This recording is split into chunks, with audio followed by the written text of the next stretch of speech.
స్థానిక సంస్థల ఎన్నికల్లో బీజేపీ సత్తా చాటాలి. జయశంకర్ భూపాల్పల్లి జిల్లా కాటార మండల కేంద్రంలో బీజేపీ రాష్ట్ర నాయకులు బుధవారం చల్ల నారాయణరెడ్డి మాట్లాడుతూ రాబోయే స్థానిక ఎన్నికల్లో సింహభాగం గెలిచినందుకు కార్యకర్తలు పనిచేయాలని, ఆయన కార్యకర్తలకు ప్రధాని మోదీ నాయకత్వాన అనేక సంక్షేమ కార్యక్రమాలు చేపడుతుందని, రైతులకు పీఎం కిసాన్ సమ్మేళనం ద్వారా ప్రతి రైతు కుటుంబానికి 6,000, రాష్ట్రంలో అనేక హైవే రోడ్ల నిర్మాణం చేపట్టిందని, పేదలకు రేషన్ ద్వారా బియ్యం పంపిణీ చేపడుతుందని, గడప గడపకు బీజేపీ సంక్షేమ కార్యక్రమాలు ప్రచారం చేయాలని కార్యకర్తలకు దిశానిర్దేశం చేశారు.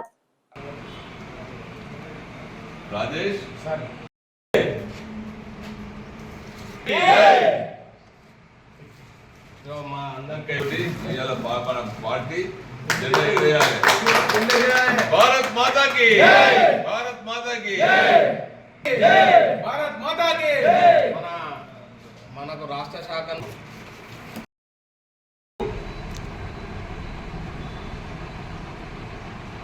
రాష్ట్ర బీజేపీ పార్టీ ఆదేశాల మేరకు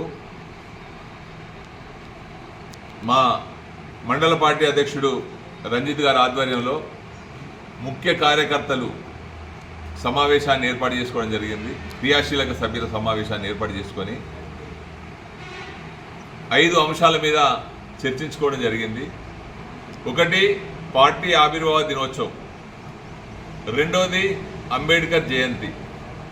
మూడవది, సంస్థాగత ఎలక్షన్స్ పార్టీ. నాలుగవది, స్థానిక సంస్థల ఎలక్షన్లు. ఐదవది, వికసిత్ భారత్ అనే దాని మీద మేమందరం కార్యకర్తలము కూలంకషంగా చర్చించుకొని ఈనాడు భారతదేశంలో కేంద్ర ప్రభుత్వంలో భారతీయ జనతా పార్టీ చేస్తున్నటువంటి కార్యక్రమాల గురించి అవగాహన సదస్సు కార్యక్రమం చర్చించుకొని భవిష్యత్ కార్యక్రమం తీసుకుపోవడానికి ఇదివరకే పార్టీ ఆవిర్భావ దినోత్సవ వేడుకలను ఏప్రిల్ 6వ తారీఖు నాడు జరుపుకోవడం జరిగింది. పార్టీ ఆవిర్భవించి 1980 ఏప్రిల్ 6వ తారీఖు నాడు పార్టీ ఆవిర్భావం జరిగితే మరి ఆ కార్యక్రమాన్ని ఏప్రిల్ 6వ తారీఖు నాడు చేసుకోవడం జరిగింది. అదేవిధంగా 14వ తారీఖు నాడు జరగబోయే మరి అంబేద్కర్ జయంతి ఉత్సవాల గురించి కూడా చర్చించుకోవడం జరిగింది. ముఖ్యంగా నేను ఈ నియోజకవర్గ ప్రజలకి అందరికీ విజ్ఞప్తి చేసే మనవి ఏంటంటే, ఈనాడు భారతీయ జనతా పార్టీ అంటే ప్రపంచంలోనే అత్యధిక సభ్యత్వం కలిగినటువంటి పార్టీ, నెంబర్ 1 పార్టీ ఏదైనా ఉందంటే అది భారతీయ జనతా పార్టీగా నేను తెలియజేస్తా ఉన్నా. మరి ముఖ్యంగా నరేంద్ర మోడీ గారు ప్రభుత్వం ఏర్పాటు చేసిన తర్వాత ఎస్సీ ఎస్టీ బీసీలకు సముచితమైన స్థానం, గౌరవమైన స్థానాన్ని కల్పించారు. మరి ఈనాడు కాంగ్రెస్ పార్టీ నిన్న మొన్న రాజ్యాంగాన్ని మారుస్తని చెప్పి ర్యాలీలు తీసిండ్రు, అబద్ధ ప్రచారాలు చేస్తూ ఉన్నారు. అసలు రాజ్యాంగం రచించిన అంబేద్కర్ గారిని గౌరవించేదే బీజేపీ పార్టీ, నరేంద్ర మోడీ గారు. పంచతీర్థం కార్యక్రమం తీసుకొని మరి అంబేద్కర్ గారి జన్మస్థలము, కర్మస్థలము, చదువుకున్న స్థలాలను 5 స్థలాలను పరిశీలించి ఒక కార్యక్రమాన్ని తీసుకున్నారు. వారిని గౌరవించుకోవడం జరిగింది. వారు రాసిన రాజ్యాంగంలో భాగంగా ఏపీసీడీ వర్గీకరణ ఒక ఆమోదం తెలపడం జరిగింది.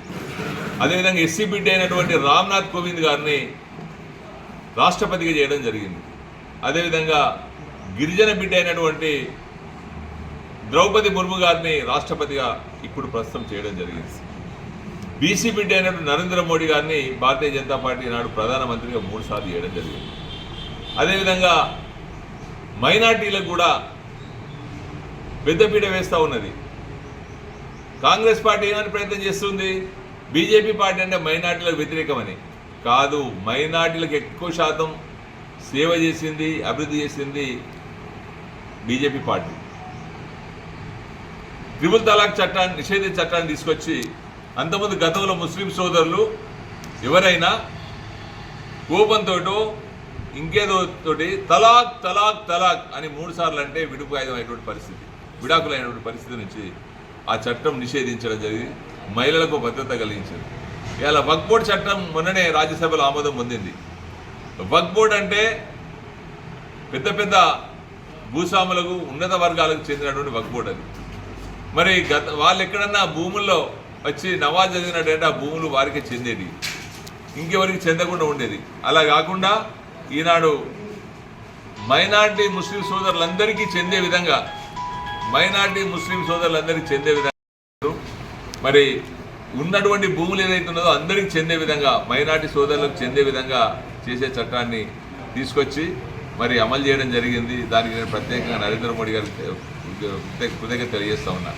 ఇట్లా సంక్షేమ విషయానికి వస్తే, అభివృద్ధి విషయానికి వస్తే అనేకమైనటువంటి సంక్షేమ అభివృద్ధి కార్యక్రమాలు చేసిన నేషనల్ హైవేస్ కావచ్చు, ఇవాళ రైల్వే స్టేషన్లు కావచ్చు. ఒకప్పుడు రైల్వే స్టేషన్లో దుర్గంధం వచ్చేది, ఎలుకలు పందికొక్కులు పొక్కలు చేసేటి, అటువంటి పరిస్థితి తీసుకొచ్చి ఇలా ఎయిర్పోర్ట్లను తలదన్నే విధంగా మరి వరంగల్, కాజీపేట, సికింద్రాబాద్, సెంగిచెర్ల, మరి నాంపల్లి రైల్వే స్టేషన్లు అభివృద్ధి చేసేటువంటి పరిస్థితి. అదేవిధంగా ఎయిర్పోర్టును మామ్నూరు దగ్గర తీసుకొచ్చినటువంటి ఘనత నరేంద్ర మోడీ గారు. ఇవాళ నేషనల్ హైవేస్ అయితే మరి మన ముంగటి నుంచి పోయేదే ఇలా వరంగల్ టు నాగ్పూర్ వరకు నేషనల్ హైవే. ఇవాళ కాటారం నుంచి మరి గుమ్మల్లపల్లి ఒడిపిలంచ మీదుగా దామరకుంట వరకు సెంట్రల్ ఫండ్ నుంచి 33 కోట్ల రూపాయలు కేంద్ర ప్రభుత్వం ఇచ్చినటువంటి పరిస్థితి. అంటే అనేకమైనటువంటి అభివృద్ధి సంక్షేమ కార్యక్రమాలు చేస్తూ ఉన్నది. ఇలా వికసిత్ భారత్ అంటే ఈ రకంగా అభివృద్ధి. గ్రామాలే ప్రజాస్వామ్యానికి పట్టుకోవాలని భావించి నరేంద్ర మోడీ గారు మరి ఆయన గ్రామంలో వేసిన ప్రతి సీసీ రోడ్డు కూడా ఉపాధి హామీ పనుల నుంచి ఈజీఎస్ నుంచి చేసిన రోడ్డు. అదేవిధంగా సైడ్ డ్రైన్స్, అదేవిధంగా గ్రామ పంచాయతీ భవనాలు, అదేవిధంగా డంపింగ్ యార్డ్స్, అదేవిధంగా శ్మశాన వాటికలు, అదేవిధంగా పల్లె ప్రకృతి వనాలు, అదేవిధంగా రైతు వేదికలు, అదేవిధంగా గ్రామ పంచాయతీలో వెలుగుతున్నట్టు వీధి దీపాలకు కూడా కేంద్రమే నిధులిస్తూ ఉన్నది. అదేవిధంగా గ్రామ పంచాయతీలు చేసిన పారిశుద్ధ్య కార్మికుల జీతాలు కూడా కేంద్రమే భరిస్తూ ఉన్నది. ఇన్ని కార్యక్రమాలు చేస్తే మరి గత ప్రభుత్వము కేసీఆర్ గారు వాళ్ళ ప్రభుత్వం చేసినట్టు చెప్పుకున్నారు. అదేవిధంగా దాన్నే ఇవాళ ఈనాడు మరి రేవంత్ రెడ్డి గారు కూడా అదే ప్రయత్నం చేస్తే మన అదృష్టవశాత్తు ఈనాడు రాష్ట్రంలో సగభాగమైనటువంటి 8 మంది ఎంపీలు గెలవడం ద్వారా ప్రజలందరికీ తెలియడం జరిగింది. ఇలా సన్నబియ్యం కార్యక్రమం ఎప్పుడైతే కరోనా మహమ్మారి వచ్చి ఇబ్బంది పడ్డారో అప్పటి నుంచి 80 కోట్ల మందికి నరేంద్ర మోడీ గారు ఒక మనిషికి 5 కిలోల చొప్పున ఉచిత బియ్యం ఇవ్వడం జరుగుతూ ఉన్నది. ఒక కేజీకి 37 రూపాయల 50 పైసల చొప్పున ఇవ్వడం జరుగుతూ ఉన్నది. రాష్ట్ర ప్రభుత్వం కేవలం ఒకే 1 కిలో ఇస్తూ ఉన్నది. ఇది గమనించాలని చెప్పి నేను విజ్ఞప్తి చేస్తున్నా.